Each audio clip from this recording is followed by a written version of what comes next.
Hello，大家好，我係 Kathy 啦。今日想同大家分享係，如果大家問我幸福係唔係必然，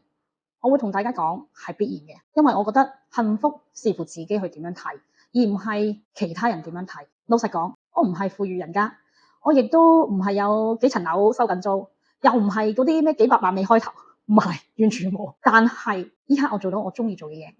我開心，我屋企好簡單，感覺我自己幸福。因為我有老公啊、我仔啊、我媽或者我嘅屋企人，當我有問題，我想同佢哋溝通，或者需要佢哋嘅支持，我同佢哋講，佢哋都會回應我。又或者可能佢哋唔識嘅、唔知道、唔清楚都好，佢哋就會喺旁邊支持我。有時候幸福其實可以好簡單，幸福可以你返到屋企好攰，身邊人斟杯水俾你飲，又或者當你嗰刻好唔開心，突然間你身邊嘅人攬住你，其實對我嚟講呢啲已經係足夠，所以我想同大家講，幸福視乎自己觀點與角度，所以大家可以盡情去揾你嘅角度，乜嘢先係幸福呢？記住，幸福係可以係必然的。今日嘅分享係咁多，記住 like、share 同訂閱我，拜。